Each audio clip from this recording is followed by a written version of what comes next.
The rain soaked through my clothes as I watched my mother-in-law, Eleanor Windsor, throw the last of my belongings onto the front lawn of the family estate.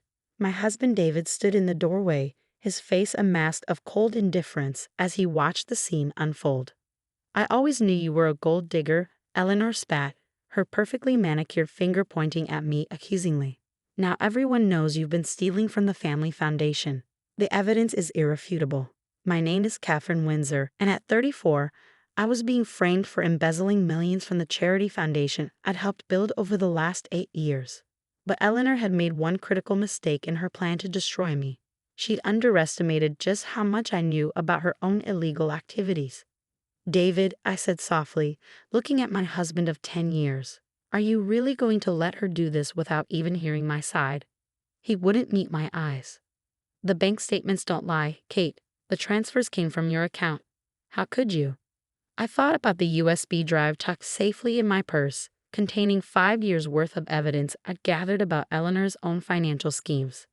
Documents showing how she'd been using the foundation as her personal piggy bank, funneling donations into offshore accounts while maintaining a facade of philanthropic nobility. "You're right, David," I replied, keeping my voice steady. "Bank statements don't lie. Remember that." Eleanor's eyes narrowed slightly, the first crack in her triumphant demeanor. She'd always been good at reading people, at sensing when someone knew more than they should. But not good enough. I'd started documenting her activities 3 years ago, when I first noticed discrepancies in the foundation's books. Small things at first: unexplained expenses, missing donation records, irregular transfers. But as I dug deeper, a pattern emerged. Eleanor wasn't just stealing. She was running a sophisticated money laundering operation through the very charity she claimed to cherish. "If you ever try to come back," Eleanor warned, "I'll make sure you face criminal charges. The police are already investigating." I picked up my suitcase from the wet grass, maintaining my composure despite the rain and humiliation. "Interesting threat, Eleanor. I wonder what the police would find if they investigated everyone involved with the foundation's finances."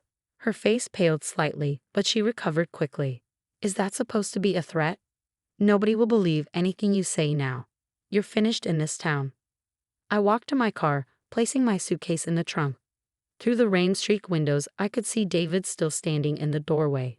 The man I'd loved for a decade, now a stranger under his mother's influence. Eleanor had spent years poisoning him against me, and today she finally succeeded. What she didn't know was that I'd been preparing for this moment. Every suspicious transaction, every falsified document, every secret meeting with her questionable business associates. I had records of all of it. The evidence was backed up in multiple locations, ready to be released at exactly the right moment. As I started the engine, Eleanor appeared at my window, her expensive silk blouse getting soaked in the rain. "One more thing," she said, her voice dripping with malice. "The board meeting is tomorrow. I'll make sure everyone knows exactly what kind of person you really are." I smiled, thinking about the encrypted email I'd scheduled to send to every board member in exactly 12 hours. "Looking forward to it, Eleanor. I'm sure it will be a meeting no one forgets." The next morning, I sat in my hotel room watching my phone explode with notifications. The encrypted email I'd sent to the board members had done exactly what I'd intended, exposed just enough of Eleanor's activities to create panic without revealing my full hand. "Emergency board meeting moved to 9 a.m., read the first text from Thomas, the foundation's legal counsel and one of the few people who'd always been kind to me. "What have you done?" came David's message moments later. "Mom's hysterical. She says you're making up lies." I took a sip of coffee, remembering the night 3 years ago when I first discovered the truth. I'd been working late at the foundation, reviewing donation records, when I stumbled upon a hidden folder in Eleanor's private server. Inside were documents detailing millions in misappropriated funds, all carefully concealed behind a web of fake charities and shell companies. My phone rang. Eleanor's number. I let it go to voicemail, then played her message. "You little snake." Her voice trembled with rage. "If you think you can destroy what I've built, you're sadly mistaken. I'll bury you." I clicked open my laptop, pulling up the real evidence I gathered. The email to the board had just been a warning shot, proof of some minor financial irregularities. Enough to raise serious concerns, but not enough to send anyone to prison. The real bombshell was still waiting. Thomas called next. "Kate, it's chaos here. Eleanor's trying to call an emergency vote to dissolve the board. She's claiming you hacked her computer and planted false evidence. How convenient, I replied. And the external audit I requested. That's the thing, she's fighting it tooth and nail. Says it's a waste of resources during this crisis. I smiled. Interesting. Check your email in 5 minutes. I'm sending you something she really won't want anyone to see.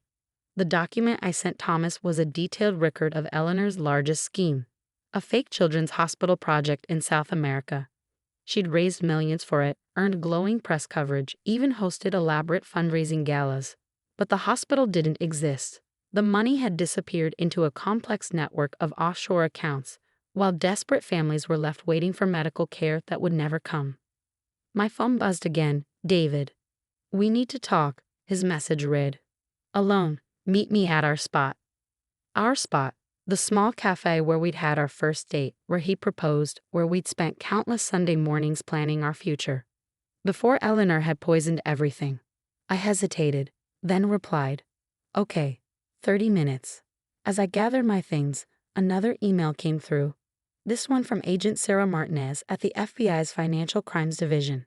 I contacted her office weeks ago, building a relationship just in case things went this way. Evidence received, her message read. Moving forward with the investigation. Stay available. The cafe was quiet when I arrived, just a few morning customers lingering over coffee.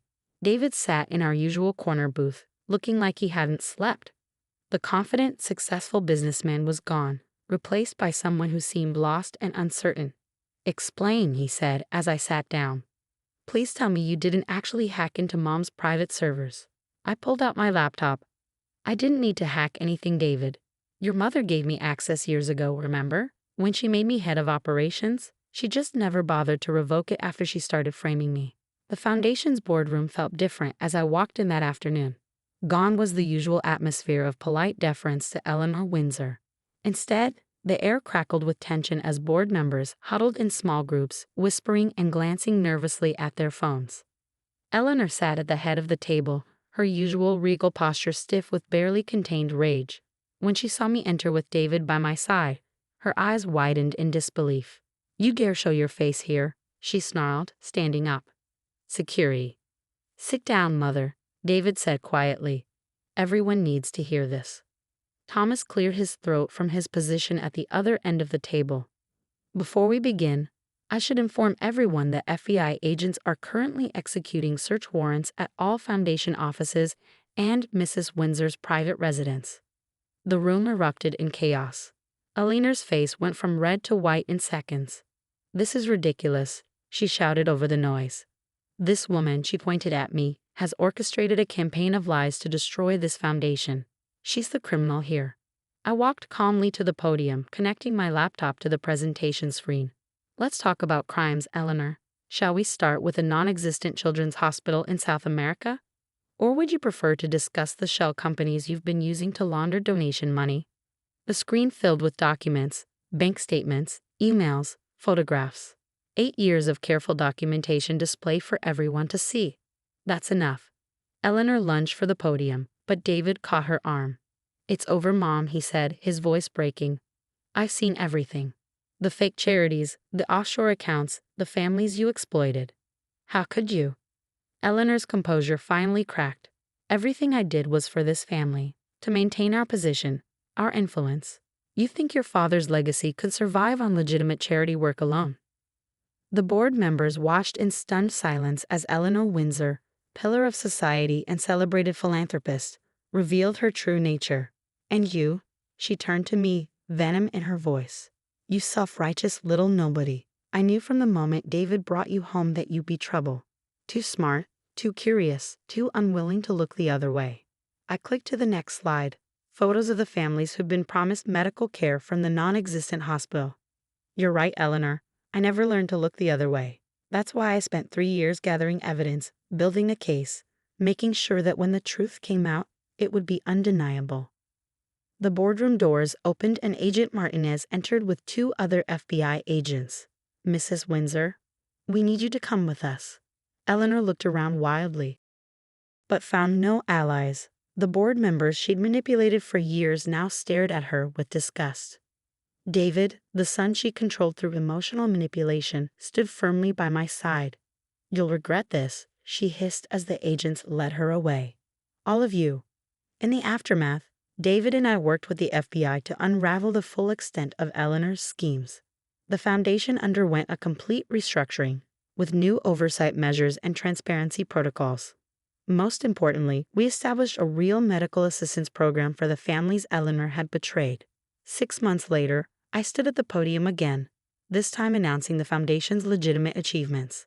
David sat in the front row, smiling up at me with pride and regret in his eyes. Our marriage had survived, but changed. Stronger now that Eleanor's influence was gone, yet humbled by how close we'd come to losing everything. Eleanor was sentenced to 15 years in federal prison. The woman who had once ruled over charity galas and society pages now wore prison gray, her empire of lies demolished by the very daughter-in-law she tried to destroy. As I drive home each evening past the foundation's offices where honest work now happens, I often think about Eleanor's words. "Everything I did was for this family." She never understood that true family isn't built on lies and manipulation. It's built on trust, integrity, and the courage to stand up for what's right. David and I are expecting our first child, a daughter. Sometimes I wonder if she'll inherit her grandmother's strength and determination. If she does, I'll teach her what Eleanor never learned, that those qualities are best used to build things up, not tear them down. The Foundation's newest project breaks ground next week, a real children's hospital, this time in our own city. Eleanor's portrait no longer hangs in the boardroom. Instead, there's a wall of photos showing the families we've actually helped, a daily reminder of why integrity matters more than image. They say the truth always comes out in the end. But sometimes I've learned it needs a little help from someone who's willing to play the long game, to gather evidence piece by piece, and to stand firm when everything seems lost. Eleanor thought she was destroying me that rainy day when she threw me out. Instead, she only succeeded in revealing who she really was, and who I could become when pushed to fight for what's right.